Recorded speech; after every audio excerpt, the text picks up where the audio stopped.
REBT is a branch of psychotherapy, also known as CBT, and it was developed by Albert Ellis in America based on a stoic philosophy, which stated that human beings are not disturbed by things around them, but actually they're disturbed by the view they take of those things.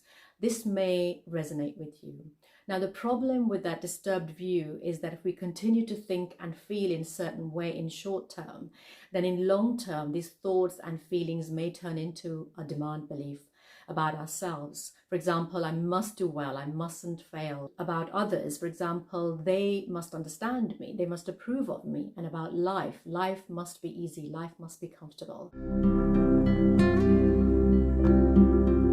The first thing we need to do is to have an awareness of our unhelpful thoughts, emotions and our behaviors, so that in long term they don't turn into our must demand beliefs. And then we also need to have an ability to change them into healthier preference beliefs. For example, I prefer things, people and life to be a certain way.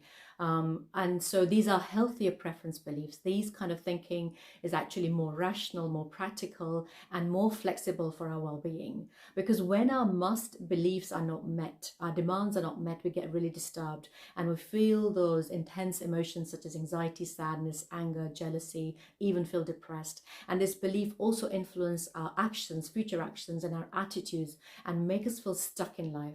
So by changing this rigid belief into flexible beliefs, healthier preference beliefs, we can achieve our full human potential and accomplish things that we are set out to do and don't actually feel stuck in our life. We can move on. So let's see how this REBT works. It has an ABC model, as you can see, where A is for the trigger event, which can be from the past, present or future. B stands for beliefs. There are two types of beliefs. There's an unhealthy belief, which is what makes us feel stuck. They're dogmatic and they're unrealistic. And then you have B, which is other B, which is the preference belief, which are flexible belief, and they are better and helpful for our well-being. At C, you have cognitive consequences, where you have the emotions, thoughts, and behaviors.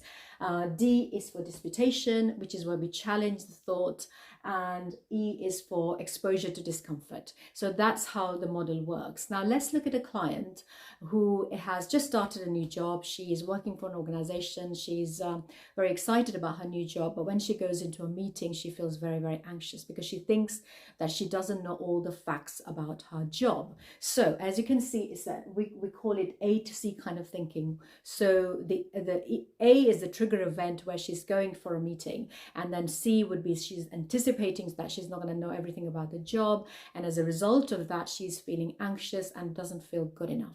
So that's the A to C kind of thinking. And what we do in therapy is that we understand what belief she's holding. So upon asking her, I realized that she had this belief that she must know everything about the job at hand, and if she doesn't know everything about the job at hand, then she feels that she's not good enough. So that was her must belief that was making her feel uncomfortable, making her feel really, really anxious. So what we do in the disputation process is that we, from awfulizing or catastrophizing, we decatastrophize her belief and her thinking. We increase her frustration tolerance, so that's called building resilience. Resilience is one of the key components of this therapy. And moving on from the damning belief to more accepting belief, more helpful belief, so that she doesn't damn herself, she doesn't feel so bad about herself. And so disputation is where we do all this work, and then E would be exposure, so she can then go into a meeting, and actually having done the disputation, having done the work in therapy, she goes into a meeting, and when she comes out of the meeting, she can actually say, well, actually I handled that well and it wasn't as bad as I thought it was going to be. That's how we change the sort of must dogmatic belief into preference belief, and that's how this model works. I remember my professor, Mr. Joseph, saying that our awareness of our thoughts, emotions, and our beliefs, and then our ability to change them into preference, healthier beliefs, can actually change the society in long term. And I also believe that it can really help us achieve our goal based on our true values, so that we can live a more meaningful life, purposeful life, and most importantly, we can feel unstuck. So I hope you found this video helpful. You can subscribe to my channel, or you can give me the thumbs up.